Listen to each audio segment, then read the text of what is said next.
রমজানের ব্যস্ত দিনের শেষে ইফতারের ছোট ছোট প্রস্তুতি আর সাথে ভোরের সেহরির জন্য ঘরোয়া কলমি শাক ভাজি। আরও আছে শিম আলু দিয়ে রুই মাছের তরকারি।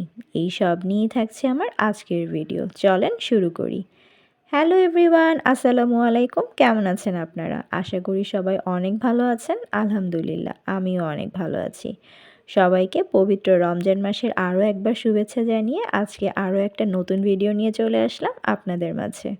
আপনাদের সবার রোজা কেমন কাটছে অবশ্যই কিন্তু কমেন্টে জানাবেন।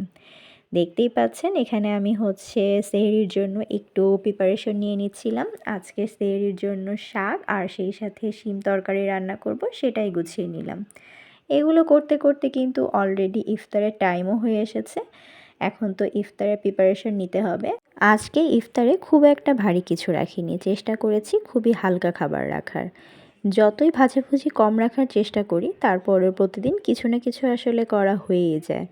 তো এটা আমাদের যত কম খাওয়া যায় সেটাই ভালো। আজকে খুবই অল্প পরিমাণে আলুর চপ আর সেই সাথে জাস্ট শুধুমাত্র 2টা ডিমের চপই করেছি। আসলে সারাদিন রোজা রাখার পর ইফতারের জন্য যদি একটু ভারী কিছু হয় তখন দেখা যায় যেটা শরীরের জন্য অনেক প্রেশার পড়ে, সেই সাথে পেটের জন্য খুব একটা ভালো না। তাই হালকা খাবার যত রাখা যায় সেটাই হয়তো সবথেকে বেশি ভালো। কিন্তু আসলে আমরা না পেরে উঠি না, দেখা যায় প্রতিদিন যতই কম কিছু মনে করি সেই সাথে খাবার পর দেখা যায় অনেক কিছুই খাওয়া হয়ে যায়। তো দেখতেই পাচ্ছেন আমরা আজকে কী কী ইফতারে করেছিলাম সেটাও আপনাদেরকে এক ঝলকে দেখিয়ে দিলাম। রমজান মাসে আসলে রান্নাবান্না শুধু রান্নাবান্নাই না, এটাতে থাকে যেন একটা আলাদা অনুভূতি। প্রতিটা খাবার যেমন কাটাকুটি ভাজাভুজি সব কিছুর মধ্যে দিয়েই থাকে একটা আলাদা তৃপ্তি। তো যাই হোক, এখানে পরিবার মিলে সবাই এখন আমরা একসাথে ইফতার করব। আর ইফতারের এই টাইমটা না অনেক বেশি ভালো লাগা কাজ করে। সবাই মিলে যখন একসাথে ইফতার সামনে নিয়ে বসি, কী যে ভালো লাগে সেই মুহূর্তটা। সব রকম ভালোবাসা আর আন্তরিকতা যেন এখানেই খুঁজে পাওয়া যায়। সারাদিন রোজা রেখে পরিবারের সবাই মিলে ইফতারের এই মুহূর্তটাই সত্যিই একটা অন্যরকম শান্তি দেয়, অন্যরকম একটা ভালোবাসা কাজ করে। কি ঠিক বলছি না বলেন তো? তো সবাই মিলে তো আমরা একসাথে ইফতারও খেয়ে নিলাম। এখন সেহরির প্রিপারেশন নিতে হবে। আজকে সেহরিটা খুবই হালকা খাবার রাখার চেষ্টা করেছি। এখানেও খুব একটা ভারী কিছু করিনি। আর ভারী কিছু করলে ওই যে বললাম যেটা শরীরের জন্য ভালো হয় না। তারপর রমজান মাসে আসলে সময় ম্যানেজ করাটাও একটা বড় ব্যাপার থাকে। ইফতার, সেহরি, ঘরের কাজ সব মিলিয়ে দিনটা যে কীভাবে চলে যায় টেরই পাওয়া যায় না।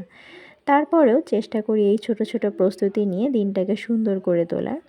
আর সেই সাথে শুধু রান্নাবান্না করলেই তো হবে না। রমজান মাস আমাদের যত বেশি আল্লাহ আমাদেরকে এই মাসটা দিয়েছে আমাদের ইবাদত করার জন্য, আল্লাহর সন্তুষ্টির জন্য, আল্লাহর কাছে বেশি বেশি মাফ চাওয়ার জন্য। তো আমাদেরকে সেই দিকেও একটু ফোকাস দিতে হবে। তাই এদিকে রান্নাবান্নার প্রেশারটা কম দিয়ে আমাদেরকে ইবাদতে মনোযোগী হতে হবে। কি ঠিক বলছি না বলেন তো? আর এই পবিত্র রমজান মাসে আমরা সবাই সবার জন্য একসাথে মন থেকে দোয়া করব। আপনারা সবাই আমার জন্য দোয়া করবেন, আমার পরিবারের জন্য দোয়া করবেন। আপনাদের সবার জন্য অনেক অনেক দোয়া আর ভালোবাসা রইল। আল্লাহ যাতে আমাদের রোজাগুলো কবুল করে নেন, আল্লাহ যাতে আমাদের সবাইকে মাফ করে দেন। তো এই তো আমার কিন্তু রান্নাবান্না কিন্তু প্রায় হয়ে এসেছে। দেখতেই পাচ্ছেন আমি ঝটপট কিন্তু রান্নাবান্না করে নিচ্ছিলাম।